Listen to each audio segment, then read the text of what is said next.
কথায় পিএলআর কি? এক কথায় পিএলআর বলবো ফেলে আসা জন্মের ইতিকথা। টুইন ফ্লেম, সোলমেট এবং কার্মিক, এই তিনটে কানেকশন আমাদের লাইফে ঘুরে। এবার তুমি বলো প্রত্যেকের লাইফে টুইন ফ্লেম থাকে না। টুইন ফ্লেম কানেকশন হচ্ছে একটা হেয়ার স্প্লিট হয়ে যায়, যখন হেয়ারের একদম সামনেটা স্প্লিট হয়ে একটা হেয়ার থেকে দুটো হেয়ার বেরিয়ে যায়। তো টুইন ফ্লেম কানেকশনটা হচ্ছে এক্স্যাক্টলি তাই, সেম সোলের ডিভাইডেশন। একটা সোল থেকে দুটো মানুষের জন্ম, দুটো আইডেন্টিটির জন্ম। সোল একটা, আইডেন্টিটি দুটো। একটি মেয়ে দেখতে আসে যে তার দুজনের সাথে তার বিয়ের কথা হচ্ছে, কিন্তু বাড়ির লোকের যাকে পছন্দ আর কি তার সাথে সে চাইছে না, বলছে অথচ সে ছেলেটি খুব ভালো, কিন্তু আমি কেন বুঝতে পারছি না, আমি মানে আমার কোথাও একটা ভয় লাগছে তাকে বিয়ে করতে। দুটি ছেলের মধ্যে এই ছেলেটিকে আমি কেন ভয় পাচ্ছি বিয়ে করতে, কিন্তু ছেলেটিকে ভয় পাচ্ছি না। সামাও আমার ছেলেটিকে বিয়ে করে তার বাড়ির লোকের ওপর ভয় করছে, আমার ভয়ের থেকে আমি, অথচ সমস্ত কিছু ঠিকঠাক, মেয়েটির ট্রমার জন্য মেয়েটি ফাইনাল করতে পারছে না বিয়েটা। সেখান থেকে বের করে আবার যখন ওকে যেভাবে দেওয়া হয় আর কি, বলা হয় নাম বলে যে ওই লাইফে যাও যে লাইফে এই ছেলেটি আছে, সেখানে গিয়ে এসে দেখছে যে তার বিয়ে হচ্ছে চার্চে গেছে, বিয়ে হবে এরকম অবস্থা, মানে জাস্ট রিংটা পড়ায় যে সময়টা এসছে, হঠাৎ দেখলাম প্রচন্ড চিৎকার করে মেয়েটি কেঁদে এবং লাফাচ্ছে, যেখানে দেখছে আমার ঘরে রুমে চিৎকার করছে এবং যন্ত্রণায় ছটফট করছে। আমি এখন বলি কি হয়েছে, কেন কাঁদছো? না আমি মরে গেলাম। আমি বললাম মারা গেলে কেন, কি হয়েছে, কে মারলো? যার সাথে বিয়ে হচ্ছে সে মারলো? বেশ খানিকক্ষণ তো বলতেই পারছে না কি করে মারা গেল। তারপর বলছে আমাকে পেছন থেকে ছুরি বসিয়ে দিল। কে ছুরি বসিয়ে দিল? না শাশুড়ি, মাদার ইন ল। কেন ছুরি বসালো? না ওনার আমাকে পছন্দ ছিল না, ওখানে ওর লাভ ম্যারেজ ছিল দেখছে, পছন্দ ছিল না, তাই জন্য আমাকে পেছন থেকে ছুরি মেরে দিল। এবং সব থেকে অদ্ভুত ওর ক্ষেত্রে হয়েছিল, ও যে বেঁচে আছে এটা বিশ্বাস করাতে আমার বেশ খানিকক্ষণ সময় লেগেছিল। ওকে যখন আমি ওখান থেকে বের করে আনতে চাইছি যে তুমি বেঁচে আছো, বলছে না আমি বেঁচে নেই, আমি মারা গেছি। মানে কিছুতে সোল বিশ্বাস করতে চাইছে না যে ও প্রেজেন্ট লাইফে মারা যায়নি, ও বেঁচে আছে।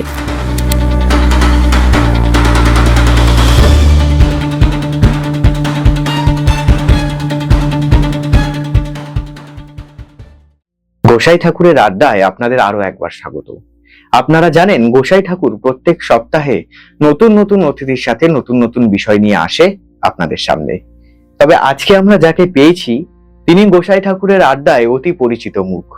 গোসাই ঠাকুরের আড্ডায় আরো একবার আপনাদের ভালোবাসায় পত্রলেখাদি, ওয়েলকাম টু গোসাই ঠাকুরের আড্ডা। Thank you. কেমন আছো বলো? খুব ভালো আছি। আগের ভিডিওটায় মানুষ এত ভালোবাসা দিয়েছে তোমাকে, কেমন লাগছে এত মানুষের ভালোবাসা পেয়ে?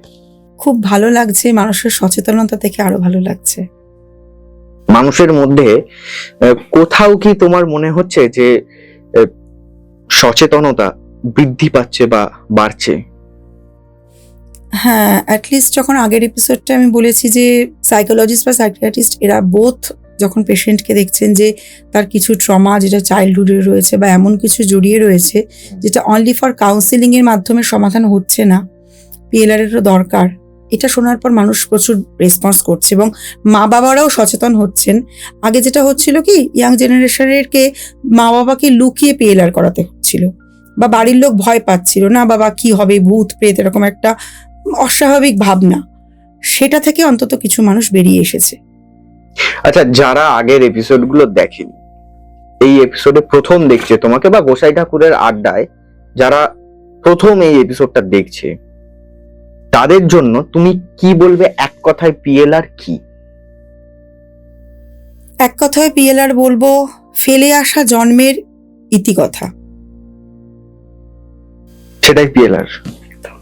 আচ্ছা, আমরা আগের এপিসোডে অনেক আলোচনা করেছি পিএলআর এর কানেকশন, এই সমস্ত অনেক কিছু নিয়ে। তবু আপনাদের বলি যে আগের এপিসোডগুলো যদি আপনারা দেখতে চান বা এখনো যদি দেখে না থাকেন, তাহলে আই বাটনে ক্লিক করে বা ফেসবুকের ফার্স্ট কমেন্টে দেখতে পেয়ে যাবেন আগের ভিডিওর লিংক। তোমাকে এবার যে প্রশ্নটা আমি করব সেটা হচ্ছে যে পিএলআর এর সময় আমরা অনেক কানেকশন দেখতে পাই, এই কানেকশন গুলো কি বা কত ধরনের কানেকশন হতে পারে? খুব ভালো প্রশ্ন করলে। নর্মালি আমরা সোলমেট কানেকশন, কার্মিক কানেকশন এগুলোই বেশি শুনে থাকি আর কি, যে অমুক আমার সোলমেট, এই তো এর সাথে কার্মিক কানেকশন, তাই জন্য কষ্ট ভোগ করছি। এই দুটো ছাড়াও আর একটা কানেকশন আছে যেটা সবাই শুনেছে, যেটা হচ্ছে টুইন ফ্লেম কানেকশন। আচ্ছা, টুইন ফ্লেম, সোলমেট এবং কার্মিক, এই তিনটে কানেকশন আমাদের লাইফে ঘুরে। এবার তুমি বলো প্রত্যেকের লাইফে টুইন ফ্লেম থাকে না। টুইন ফ্লেম কানেকশন হচ্ছে একটা হেয়ার স্প্লিট হয়ে যায়, যখন হেয়ারের একদম সামনেটা স্প্লিট হয়ে একটা হেয়ার থেকে দুটো হেয়ার বেরিয়ে যায়, তো টুইন ফ্লেম কানেকশনটা হচ্ছে এক্স্যাক্টলি তাই, সেম সোলের ডিভাইডেশন। একটা সোল থেকে দুটো মানুষের জন্ম, দুটো আইডেন্টিটির জন্ম। সোল একটা, আইডেন্টিটি দুটো। আচ্ছা, আমাদের দর্শকদের তুমি এই তিনটে কানেকশন যদি একটু বিস্তারিত ভাবে বলো, তাহলে বুঝতে হয়তো সুবিধা হবে। বিস্তারিত ভাবে বলতে, টুইন ফ্লেম কানেকশন কিন্তু ভীষণ রেয়ারেস্ট কানেকশন, ভীষণ রেয়ার। মানে হয়তো কিরকম বলবো, 1000-এ একজন বা দুজন, ভীষণ রেয়ারেস্ট কানেকশন। এখন হয়তো মানুষ মানে ভীষণ ভুল প্রচার হয় যে অমুক রিলেশনশিপ, এটা আপনাদের twin flame connection, twin flame কানেকশনে হিলিং করে ঠিক করে দেওয়া যাবে না। টুইন ফ্লেম কানেকশন হচ্ছে সব থেকে কষ্টদায়ক সম্পর্ক। মানে সেই রিলেশনশিপের কোনো পরিণতি নেই, কোনোদিন দুজনে একসাথে থাকতে পারবে না, অসম্ভব মানসিক যন্ত্রণা, কষ্ট থাকবে। অথচ টুইন ফ্লেম কানেকশন কিরকম, আমরা যখন জন্মাচ্ছি, ধরো একটা যদি সার্কেল ধরি, আমি আগেই বলেছি এই 360 ডিগ্রি সার্কেল তোমাকে কমপ্লিট করতে হবে, তবে মোক্ষ। 360 ডিগ্রি সার্কেলে দেখা যাচ্ছে তোমাকে হয়তো 100 বার জন্মগ্রহণ করতে হবে। তোমার সোল হয়তো ডিসাইড করলো না ওটা আমি 50 বারে কমপ্লিট করবো, বা 40 বারে কমপ্লিট করবো, বা 45 বারে। কিভাবে? আমার একটা সোলকেই আমি দুভাগে ভাগ করে দেব, দুটো পার্টে। দুটো পার্টই হচ্ছে সমস্ত রকমের কিছুকে ফেস করবে, করে আমি খুব তাড়াতাড়ি মোক্ষের দিকে এগিয়ে যাব। তুমি একটা জন্মে 100 বার জন্মে পরপর পরপর প্রত্যেকটা পার্ট অনুভব করতে করতে যত সময় লাগছে, তোমাকেই যদি দুটো ভাগে ভাগ করে দেওয়া হয়, দুটো সোল মানে একটা সোলেরই দুটো পার্ট সেম যন্ত্রণা ভাগ করছে, মানে টাইমটা কম লাগছে, শিক্ষা কম লাগছে, আমি তাড়াতাড়ি মোক্ষ প্রাপ্তি চাই।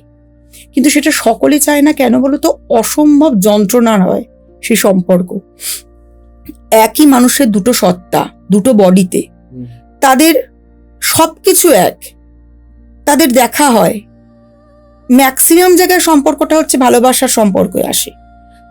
খুব কম দেখা গেছে যে বাবা মা ছেলে মেয়ের হয়েছে, ম্যাক্সিমামই রিলেশনশিপের সম্পর্কে আসে। কিন্তু কোনোদিন সে রিলেশনশিপ ফ্রুটফুল সম্পর্কে আসতে পারে না।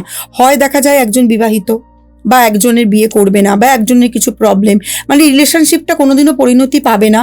অথচ দুজনের মধ্যে সাংঘাতিক রকমের বন্ডিং থাকে, মানে একজন কিছু বলার আগে আরেকজন বুঝে যাবে, একজনের সব সিচুয়েশন আরেকজন ফিল করবে। প্রথম কিছুদিন কিছু বছর ভালো চললেও লাস্টের দিকে গিয়ে সে সম্পর্ক খারাপ হয়ে যায়, এবং তিক্ততা হয়, বিচ্ছেদ হবেই। এবার তুমি হয়তো বলবে তাহলে টুইন ফ্লেম সম্পর্কের কি মানে, যদি কষ্টই হয়? অ্যাকচুয়াল কেন তোমাকে বারবার জন্ম নিতে হচ্ছে বলো তো? তোমার কি মনে হয়? আমি তোমাকে যদি প্রশ্ন করি, কিছু কাজ হয়তো ইনকমপ্লিট আছে। আলটিমেট সব কাজ মিটিয়ে উদ্দেশ্যটা কি? কেন মানে এই যে কাজ সম্পূর্ণ করতে আসছো, উদ্দেশ্যটা, লক্ষ্য তো একটা। তুমি আজকে তোমার পডকাস্ট চ্যানেল খুলে বিভিন্ন মানুষ আসছেন, তাদের বক্তব্য বলছেন, প্রচুর মানুষ দেখছেন, তুমি তো একটা পারপাসে খুলেছো, তোমার পারপাসটা একটা আছে। তেমন তুমি যে বারবার জন্ম নেবে ঠিক করেছো, কি পারপাসে, কেন, কি তোমার ব্যক্তিগত কি মনে হয়? মুক্তির জন্য। এক্স্যাক্টলি, মুক্তির জন্য। মুক্তিটা কিভাবে পাবে? ইচ অ্যান্ড এভরি মোমেন্টে তোমাকে শিক্ষা নিতে হচ্ছে। হ্যাঁ, তুমি আজকে চাকরি ছেড়ে পডকাস্ট চ্যানেল খুলেছো, বিশাল একটা সিদ্ধান্ত। ওই ডিসিশনটা তোমাকে নিতে শিখিয়েছে যে আমি পারবো চাকরি ছেড়ে, হাতে কিছু নেই, আছে মনের জোর, আমার কনফিডেন্ট, আমি চাকরি ছেড়ে একা লড়তে পারবো। এই যে শেখা, এটা থেকে তুমি লাইফের একটা পার্ট জিতে গেলে, ওই লেসনটা তোমার কমপ্লিট হয়ে গেল। নেক্সট জন্মে এই লেসনটা নিয়ে তোমাকে আর পড়তে হবে না, মানে ওই বইটাকে আর পড়তে হবে না। আবার কোত্থেকে পড়তে হবে? যেখান থেকে শেষ করবে সেখান থেকে। আমরা প্রত্যেকটা চ্যাপ্টার, প্রচুর বই ধরিয়ে দিয়েছে হাতে, পুরো বইটা কমপ্লিট শুধু করা না, কমপ্লিট করে লেসন নিয়ে এমনই লেসন নেব আর ওই বইটা পড়তে হয় না। ওই জায়গায় যেদিন পৌঁছাবো সেদিন ওই চ্যাপ্টার কমপ্লিট। হ্যাঁ, তেমনি টুইন ফ্লেমকে দুটো পার্টে কেন আমরাই ভাগ করছি, মানে যে চাইছে সে, খুব রেয়ারেস্ট মানুষ চায়, কারণ ওই কষ্ট ভোগ করতে পারে না মানুষ। কেন চাইছে না, ওই যে একটা রিলেশনশিপে আসা, প্রচন্ড ভালোবাসা একটা মানুষটাকে, কিন্তু তার সাথে একসাথে থাকতে না পেরে আবার বিচ্ছেদ হয়ে যাওয়া, তার মানে কি আমি ওই না পাওয়ার যন্ত্রণাটা ভোগ করে একা থাকতে শিখলাম। আচ্ছা, আলটিমেট ডিপেন্ডেন্সি থেকে মুক্তি পেলাম, এক্সপেকটেশন থেকে মুক্তি পেলাম, ইমোশন গুলো থেকে মুক্তি পেলাম। আচ্ছা, তাহলে এই টুইন ফ্লেম আর সোলমেট কানেকশনের মধ্যে ডিফারেন্সটা কি? টুইন ফ্লেম কানেকশন তোমাকে যন্ত্রণা দিয়ে শেখাবে। সোলমেট কানেকশনে কি বলতো, ভালো মন্দ মিশিয়ে থাকবে। সোলমেট, যেমন আমার ছেলে কিন্তু আমার সোলমেট।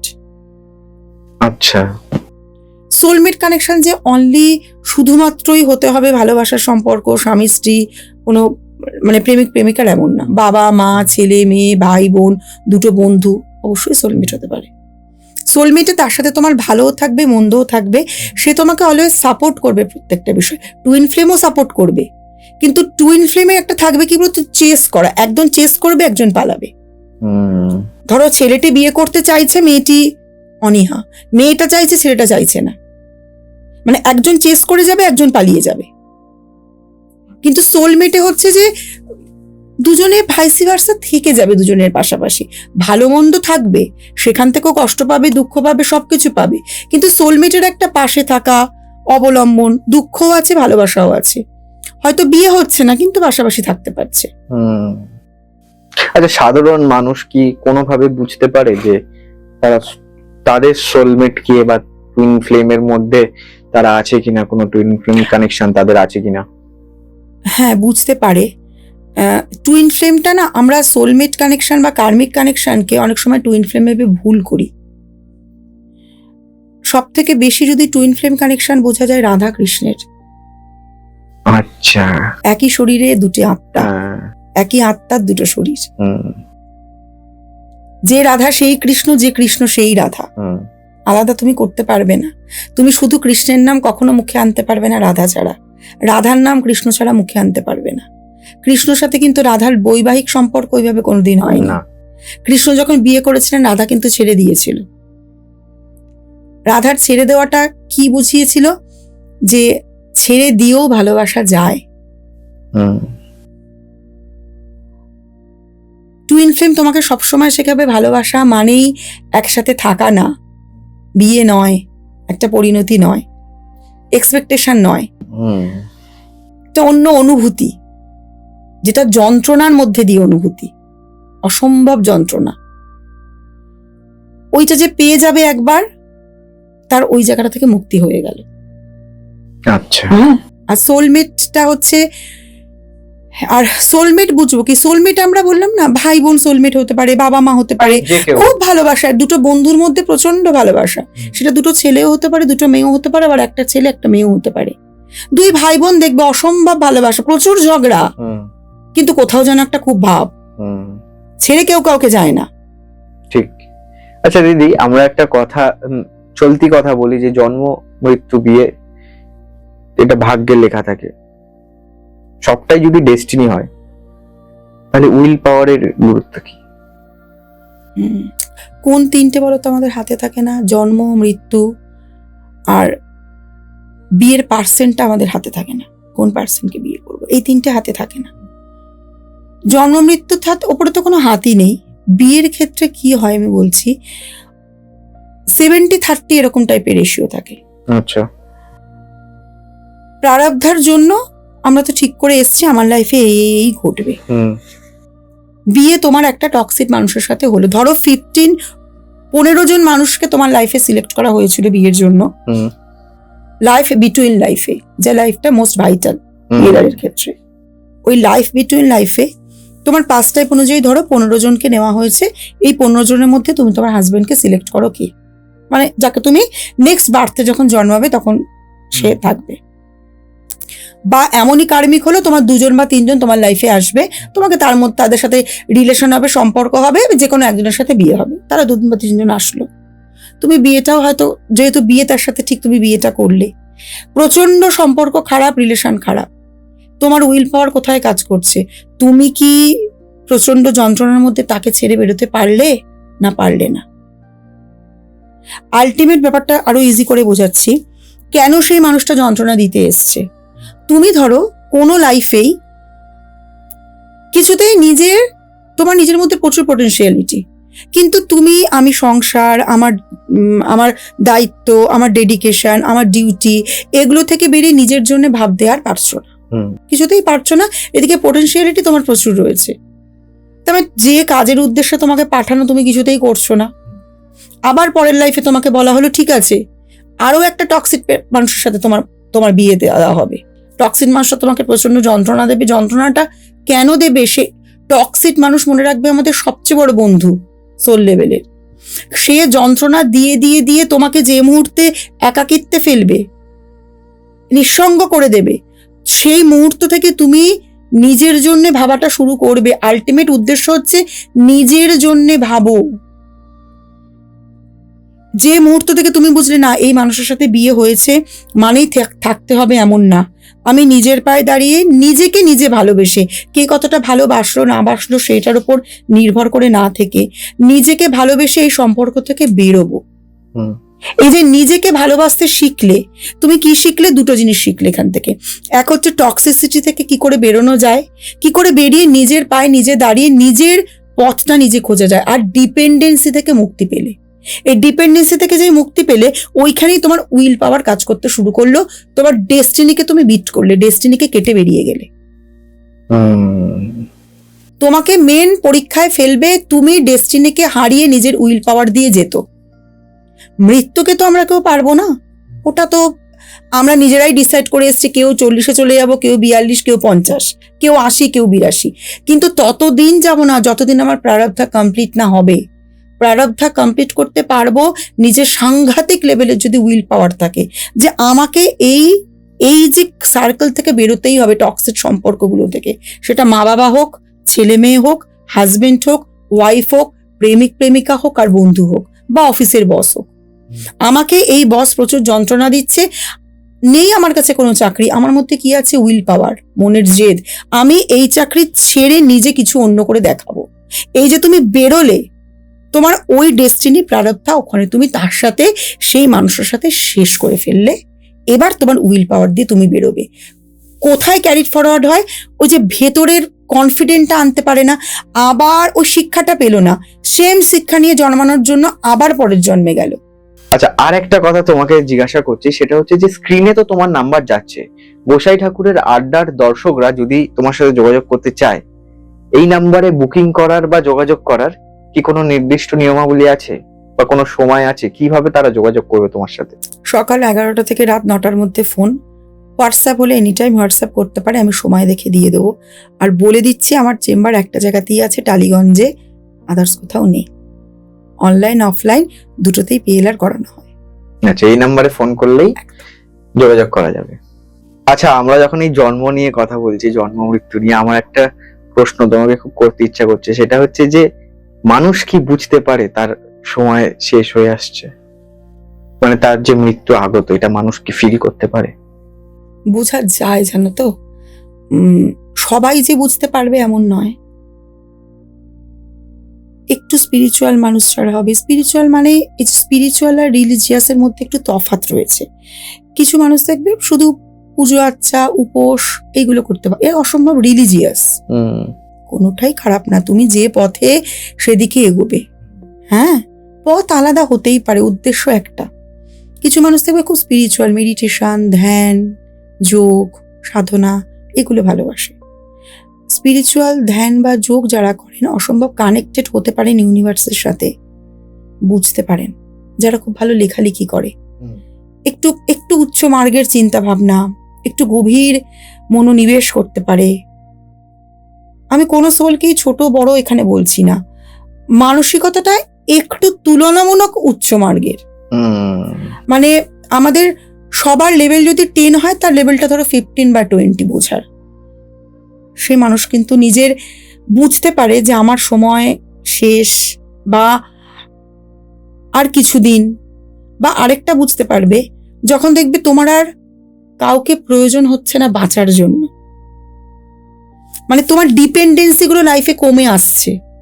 হ্যাঁ, মানে এক্সপেকটেশন লেভেল কমে যাচ্ছে।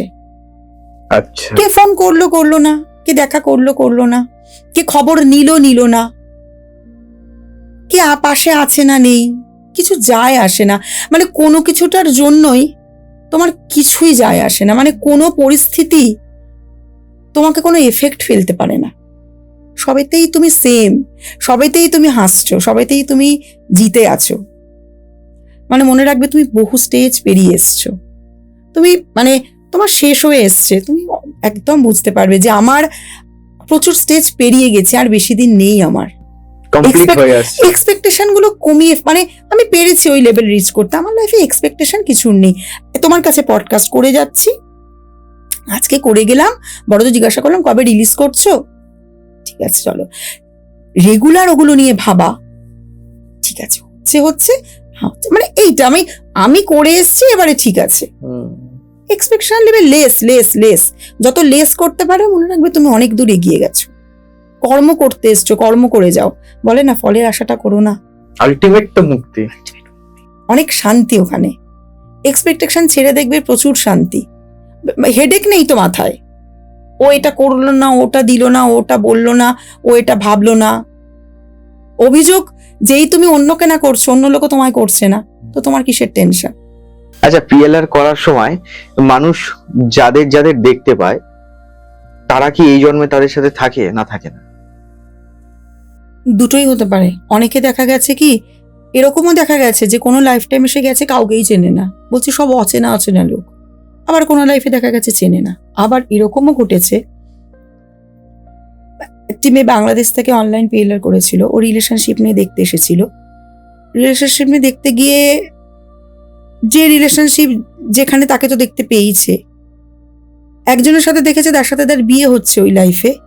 বলছে আমি তো তাই চিনি না কাউকে আমার এই লাইফে, বলছে তার সাথে আমার বিয়ে হচ্ছে, ঘোড়ায় করে এসেছে, বিয়ে হচ্ছে।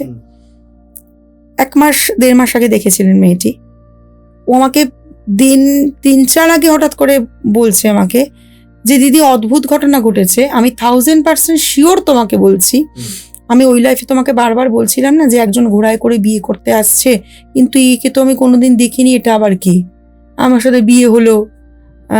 সেরকমই এক্স্যাক্টলি ওই মানুষটা, আমি এতটুকু ভুল না, পিএলআর দেখার 10 থেকে 12 দিন পরেও ঘুরতে গেছিল একটা জায়গাতে, বুদ্ধগয়ায়, বলো সেখানে গিয়ে ওই মানুষটি ওরকম সেম দেখতে একটা মানুষের সাথে আমার পরিচয় হয়েছে, এবং সে আমাকে বিয়ে করবে বলে প্রপোজাল দিয়েছে। ইভেন বলছে তোমার যদি বিয়ে হয়েও যেত, বাচ্চাও থাকতো, তাও আমি তোমাকে বিয়ে করতাম, মানে আমি তোমাকে বিয়ে করব। মানে ও 1 মাসও সময় লেগেছে ব্যাপারটা বুঝতে এবং রিয়েলাইজ করতে। করে বলছে আমি 1 মাস ধরে ভেবেছি যে এটা কিন্তু সত্যি, এটা ওই মানুষটাই। আসলে হয় কি, পোর্টালটা ওপেন হয়ে থাকে তখন কিছুদিন। আচ্ছা, ওই সময় ওই জন্য আমরা নেগেটিভ, মানে যেন করা হয় ওই সময় একটা জিনিস, যাতে কোনো নেগেটিভ এনার্জি আর এখানে না ঢোকে। যেহেতু এর সাথে বিয়ের সম্পর্ক ছিল, একটা ভালো সম্পর্ক, মানে ওটা দেখার পরে ওই পোর্টালটা ওপেন হওয়ার জন্য ওই মানুষটি যেখানেই থাক না কেন চলে এসেছে কানেকশনে। আচ্ছা, এরকম কোনো ঘটনা আছে তোমার কাছে যে রিলেশনশিপ নিয়ে বা পারিবারিক কোনো সম্পর্ক নিয়ে কেউ পিএলআর করতে এসছে, মানে সে আর কি দেখতে চাইছে যে পিএলআর করে তার ওই বাড়ির সাথে কোনো কানেকশন আছে কিনা বা ছিল কিনা? হ্যাঁ, এরকম 2টি ঘটনা আছে। একটা ঘটনা তোমাকে বলি, এটা খুব, মানে প্রথম ঘটনাটা খুব প্যাথেটিক ঘটনা।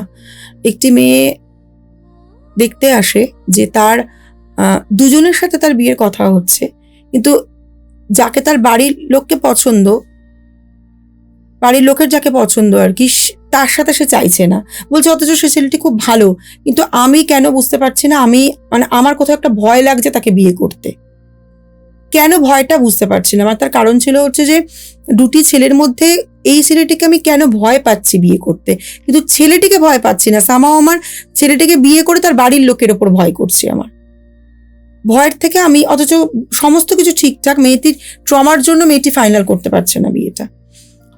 ও দেখছে পিয়েলার প্রথমে একটা লাইফে দেখলো যে এরা কেউই নেই, সেখান থেকে বের করে আবার যখন ওকে যেভাবে দেওয়া হয় আর কি, বলা হয় নাম বলে যে ওই লাইফে যাও যে লাইফে এই ছেলেটি আছে, সেখানে গিয়ে এসে দেখছে যে তার বিয়ে হচ্ছে চার্চে গেছে, বিয়ে হবে এরকম অবস্থা, মানে জাস্ট রিংটা পড়ায় যে সময়টা এসছে, হঠাৎ দেখলাম প্রচন্ড চিৎকার করে মেয়েটি কেঁদে এবং লাফাচ্ছে, যেখানে দেখছে আমার ঘরে রুমে চিৎকার করছে এবং যন্ত্রণায় ছটফট করছে। আমি এখন বলি কি হয়েছে, কেন কাঁদছো? না আমি মরে গেলাম। আমি বললাম মারা গেলে কেন, কি হয়েছে, কে মারলো? যার সাথে বিয়ে হচ্ছে সে মারলো? বেশ খানিকক্ষণ তো বলতেই পারছে না কি করে মারা গেল। তারপর বলছে আমাকে পেছন থেকে ছুরি বসিয়ে দিল। কে ছুরি বসিয়ে দিল? না শাশুড়ি, মাদার ইন ল। কেন ছুরি বসালো? না ওনার আমাকে পছন্দ ছিল না, ওখানে ওর লাভ ম্যারেজ ছিল দেখছে, পছন্দ ছিল না, তাই জন্য আমাকে পেছন থেকে ছুরি মেরে দিল। এবং সব থেকে অদ্ভুত ওর ক্ষেত্রে হয়েছিল, ও যে বেঁচে আছে এটা বিশ্বাস করাতে আমার বেশ খানিকক্ষণ সময় লেগেছিল। ওকে যখন আমি ওখান থেকে বের করে আনতে চাইছি যে তুমি বেঁচে আছো, বলছে না আমি বেঁচে নেই, আমি মারা গেছি। মানে কিছুতে সোল বিশ্বাস করতে চাইছে না যে ও প্রেজেন্ট লাইফে মারা যায়নি, ও বেঁচে আছে। শুধু চিৎকার করছে আর কাঁদছে আমি মরে গেছি, আমি মারা গেছি, আমাকে মেরে ফেললো, আমি মরে গেছি। আমি বলছি না আমি কি করে বেরোবো, আমি তো মরে গেছি, আমাকে তো মেরে ফেললো, আমি তো মারা গেছি। মানে সোল এতটা ট্রমাটাইজ হয়ে গেল ওখান থেকে বেরোতে, মানে সোল বুঝতে পারছে না যে প্রেজেন্ট লাইফে তো নেই, কিন্তু প্রেজেন্ট লাইফে যে আসলে বেঁচে আছে এই রিয়েলাইজেশনটাই ওকে করানো যাচ্ছিল না। এতটা ট্রমাটাইজ হয়ে গেছে, চিৎকার করছে, এতটা ট্রমাটাইজ হয়ে গেছে ওই মৃত্যুটা। পরে ওখান থেকে বের করে যেভাবে আবার ওটাকে করানো হয়, রিক্রিয়েট করে করানো হলো। পরে উঠে আসার পরেও বললো যে এইটাই হয়তো কারণ, যে ছেলেটিকে আমার অপছন্দ তা না, কিন্তু বাড়ির আমার মনে হচ্ছিল কি ওই বাড়িতে বিয়ে করব না, কিন্তু কারণটা আমি বুঝে উঠতে পারছিলাম না। তারপর কি হলো, বিয়ে করলো? এখনো বিয়ে হয়নি, কিন্তু এখন ওকে যেভাবে ফরগিভনেস প্রসেস চলে সেভাবে করানো হয়েছে, এবং রিক্রিয়েট করানোর পরে ওই জিনিসটা তারপরে ও বুঝেছে যে না ব্যাপারটা সোল থেকে যেটা ডিটাচ হয়ে যায়, যে না ঘটেনি ব্যাপারটা। তবে ওইটা বুঝতে পেরেছে যে না ওই ঘটনা থেকে আমি মুক্তি পেয়ে গেছি, ওই ব্যাপারটা ওটা আর আমার লাইফে রিপিট হবে না। মানে সোলের কোথাও ওই ভয়টা, ট্রমাটা সোল ক্যারি করছিল, বুঝতে পারছে না কেন, কিন্তু ট্রমা ক্যারি করছে। আরেকটা অদ্ভুত ঘটনা শুনলে অবাক হয়ে যাবে, ইভেন আমি অবাক হয়ে গেছিলাম কিভাবে, মানে কোনো পুরনো রিলেশনশিপ কিভাবে মানুষকে ট্রিগার করে। ইউএস এর একজন, তিনি মানে পিএলআর করবে বলে অনেকদিন যোগাযোগ করছিলেন, তা লাস্টে উনি পিএলআর করাতে আসেন একটাই কারণে যে ওনার হাজব্যান্ডের যিনি প্রাক্তন ওয়াইফ তিনি মারা যান। আচ্ছা, কি করে মারা যান সেটা আমি বলবো না এখানে, মারা যান, মানে ন্যাচারাল ডেথ ছিল না।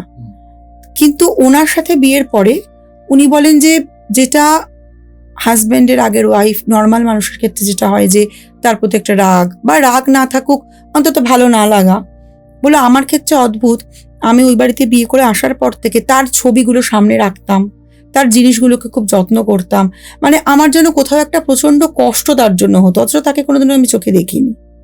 মানে যত বাড়ির লোক লুকিয়ে রাখতো ও জিনিসগুলোকে সামনে নিয়ে আসে, তার ছবি সামনে নিয়ে আসে, তার জিনিসগুলো যত্ন করে রাখে, বলে আমার প্রতিদিন তার জন্য কষ্ট হয়। আমি বুঝতে পারি না কেন কষ্ট হয়, এটা কেন হয় এই ফিলিংসটা, যাকে আমি চোখে দেখিনি। নর্মাল মানুষের একটা নর্মালি হয় কি ভালো না লাগার, যে হাজবেন্ডের আগের ওয়াইফ সে মারা গেছে যখন সেটাকে বন্ধ বলছে, আমি উল্টে সে চ্যাপ্টারগুলোকে খুলি, কেন আমার ওর জন্য এত কষ্ট হয়। ইভেন এই লাইফেও ওনার পরিবারের শ্বশুরবাড়ির দিক থেকে কিছু লোকের সাথে সম্পর্ক ভালো নয়, তা জানতে চাই যে কেন আমার সাথে পরিবারের লোকের সম্পর্ক ভালো না। সবচেয়ে বড় কারণ হলো যে ওনার প্রতি আমার কি ছিল, কেন আমি তো কষ্ট পাই ওনার জন্য, খুব কষ্ট হয়, কান্না পাই কেন। দেখতে গিয়ে উনি দেখছেন, একটা গ্রামের ঘটনা দেখেছিলেন, সেখানে দেখছেন যে এনারা মানে যিনি ওনার হাজব্যান্ডের প্রাক্তন ওয়াইফ ছিলেন তিনি আর যিনি দেখতে এসছে এনারা দুজন দুই বোন। মা বাবা কেউ নেই, মা বাবা বহু ছোটবেলায় মারা গেছেন, মানুষ হয়েছেন মামার বাড়িতে। এবং এনার দিদি ছিল হচ্ছে এনার হাজবেন্ডের যিনি প্রাক্তন ওয়াইফ, তিনি এনার দিদি। আচ্ছা, এবং দিদির বিয়ে হয়েছে যিনি হাজবেন্ড তার সাথে, মানে আলটিমেট এই লাইফের যে এনাদের দুজনের যিনি হাজবেন্ড তার সাথে ওই লাইফে ওনার দিদির বিয়ে হয়েছিল। কিন্তু বিয়ের পরে একটু উনি হ্যাপি ছিলেন না, মানে শ্বশুর শাশুড়ির অত্যাচার, এবং হাজবেন্ড থাকতেন দূরে বাইরে। এই লাইফেও ভদ্রমহিলা ইউএসএ থাকেন, কিন্তু ইউএসএ যেখানে থাকেন হাজবেন্ড থাকেন কিন্তু অনেক দূরে। এবং বাড়িতে কি হচ্ছে হাজবেন্ড এই লাইফেও যেমন জানতে পারে না, ওই লাইফে বলছে আমার দিদির সাথে যা যা হতো দিদির হাজবেন্ড জানতে পারতো না, তার কাছে খবরই যেত না। এবং ভদ্রমহিলা ওই অত্যাচার, ওই ডিপ্রেশন সহ্য করতে না পেরে সুইসাইড করেন।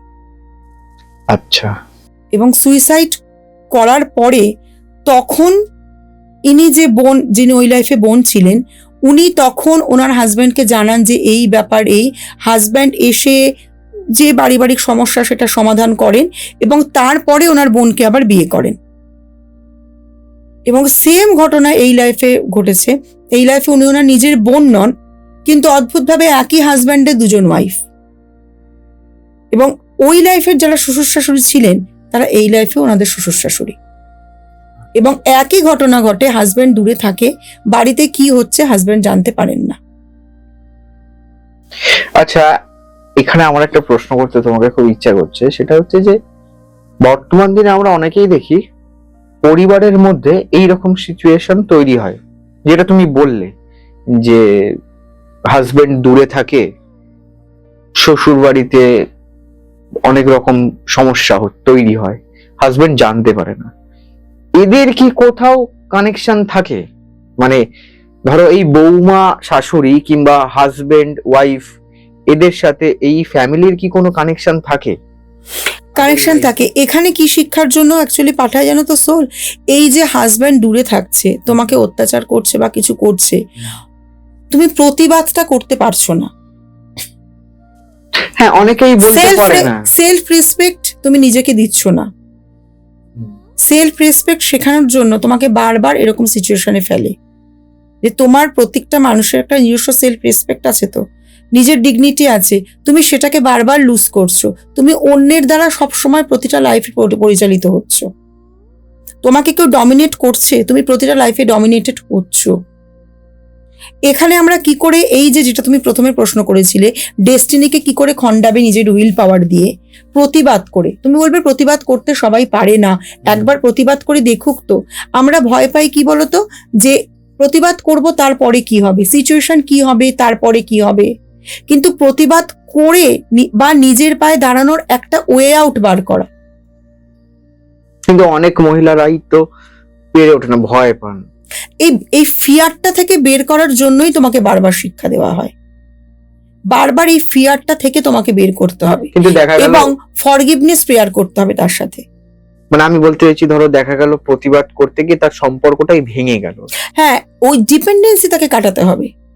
যে মানুষ ভয় পায় কোথায় বলো তো, সম্পর্কটা ভেঙে গেলে আমি কি করব, হ্যাঁ, সম্পর্কটা ভেঙে গেলে আমাকে সমাজ কি বলবে, বাড়ির লোক কি বলবে। এই ডিপেন্ডেন্স এবং ফিয়ারনেস থেকে তোমাকে বেরোতে হবে, সোলের ফিয়ার থেকে বের করার জন্য। যে মুহূর্তে তুমি ফিয়ারনেস থেকে বেরিয়ে যাবে, প্রতিবাদ করতে শিখবে, ওই কানেকশন, ওই কার্মিক তোমার থেকে দূরে চলে গেল। তোমাকে ওই যে অপোজিট সোল যে তোমাকে কষ্ট বা যন্ত্রণা দিচ্ছে, সে তোমার মন থেকে ভয় দূর করতে চাইছে। সে চাইছে কি তুমি ওই কানেকশন করেই এসছো, তুমি আমাকে যন্ত্রণা দেবে, আমি চেষ্টা করব আমার লাইফের যে ভয় থেকে বেরোতে। তুমি দেখবে ছোট বাচ্চা স্কুলে অনেকের হয়, স্কুলে অন্য বাচ্চা তাকে টিস করছে, বুলি করছে, সে প্রতিবাদ করতে পারছে না, চুপচাপ কাঁদছে বাড়িতে বসে। সোলের ভয় ছোট থেকে একটা ফিয়ার। তুমি কাউকে একটা বলো, হয় স্কুলে টিচারকে বলো, না হলে বাড়িতে গার্জিয়ানকে বলো, না হলে তার গার্জিয়ানকে বলো, যে কোনো একটা ওয়ে আউট বার করো তোমার উইল পাওয়ার দিয়ে। তা না হলে তো তুমি সবটাই ডেস্টিনির হাতে ছেড়ে দিলে, তোমার নিজের উইল পাওয়ার কতটা। আচ্ছা দিদি, আমরা অনেক সময় দেখি অনেক মহিলারা নির্যাতিত হয়, কোথাও কি এটা তাদের পাস্ট লাইফের কানেকশন থাকে? মানে আগের জন্মের কি কর্মফল বা এরকম কিছু কি থাকে? এখানে 2-3টে নির্ভর করে। কোনো জায়গাতে দেখবে আমরা যদি অভয়ের কথাই বলি, খুব একদম জেনুইন জিনিস নিয়ে আসছি। অভয়ার যেভাবে মৃত্যু আমরা প্রত্যেকে জানি, সত্যি মিথ্যের দিকে যাচ্ছি না, খুবই প্যাথেটিক তো মৃত্যুটা। এখানে ও একটা দৃষ্টান্ত স্থাপন করতে এসেছিল সমাজের কাছে। কি দৃষ্টান্ত? অ্যাকচুয়ালি যেভাবে যে পরিস্থিতিতে মৃত্যু হয়েছে এটা তো সভ্য সমাজে কাম্য নয়। ওর সোল এটাই ডিসাইড করেছিল, আমি নিজেকে যন্ত্রণা বা কষ্ট দিয়ে সমাজের চোখে একটা দৃষ্টান্ত স্থাপন করব।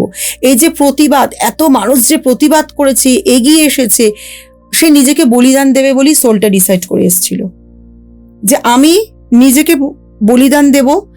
বলিদান দেওয়ার অর্থটা কি থাকবে? মানুষের মধ্যে একটা ইউনিটি ক্রিয়েট করা। তুমি দেখবে হয়তো ওইভাবে মৃত্যুটা আর হয়তো ঘটবে না হসপিটালে যেভাবে হয়েছে, বা অভয়ার মতো আরো অনেক জায়গায় হয়তো সেম মেয়েরা নির্যাতিত হয়, সেগুলো সামনে আসে না, হয় সেটা কমেছে, বা যারা করছে তারা হয়তো কোথাও থামবে একটু হলেও। সমাজের চোখে দৃষ্টান্ত স্থাপন করতে এদের সোল নিজেকে আমরা বলিদান দেব বলে আসে, যে আমরা আমাদের নিজেদেরকে কষ্ট দিয়ে সোসাইটি, সমাজ, দেশের কাছে একটা একটা প্রতিবেদন স্থাপন করব, একটা দৃষ্টান্ত স্থাপন করব। মানুষের মধ্যে ইউনিটি, ওইভাবে যে মানুষ একত্রিত হয়েছিল এটাও তো খুব কম। এটাতে মানুষ কি দেখলো? যে আমরা চাইলে সবকিছু পারি। কোথাও কোনো অপোজিশনের কাছে, কোনো সেই মানুষগুলোর কাছে একটু তো হলেও তারা ভয় পেয়েছিল কোথাও, যে মানুষ একজোট হলে, একত্রিত হলে কি হতে পারে, দৃষ্টান্ত স্থাপন করতে। এখানে অনেক মহৎ, অনেক উচ্চ লেভেলের সোল, যে নিজেকে বলিদান দিয়ে এই জিনিসটা করলো, নিজেকে কষ্ট দিয়ে। কিন্তু মানে এটা তো কোথাও ও নিজে থেকে করেনি, ওর ওপর এটা হ্যাঁ করানো হয়েছিল। এটার আরেকটা পার্ট ঘটতে পারে, আমি এটা অভার কথাতে বলছি না, এরকমও কোথাও দেখা গেছে কারোর ক্ষেত্রে, এরকমও এসছে যে সে এই লাইফে প্রচন্ড হাজবেন্ডের থেকে অত্যাচারিত হচ্ছে, এরকম একটা এসছে। অত্যাচারের কারণ দেখতে গিয়ে একটা মানে পাস্ট লাইফে দেখা গেছে, অত্যাচারের কারণ দেখতে গিয়ে দেখা গেছে কি সে এক লাইফে জমিদার ছিল, মানে সেখানে সে ছেলে ছিল, ছেলের বউ ছিল হচ্ছে তার এই লাইফের হাজবেন্ড, এবং সেখানে যখন সে বউ হিসাবে ছিল, দেখতে ভালো ছিল না, খুব গরিব ফ্যামিলির ছিল, এত পরিমাণে তাকে হিউমিলিয়েট করত, অত্যাচার করত, অপমান করত, কোনোদিনও স্বীকৃতিও দেয়নি যে বংশের মানে বউ বলে, শুধুমাত্র তার রূপ পয়সা ছিল না বলে। এই লাইফে তার থেকেও বেশি, ততোধিক যন্ত্রণা তাকে তার হাজবেন্ডের থেকে পেতে হচ্ছে। এইখানে কিন্তু সে কর্মফল ভোগ করছে।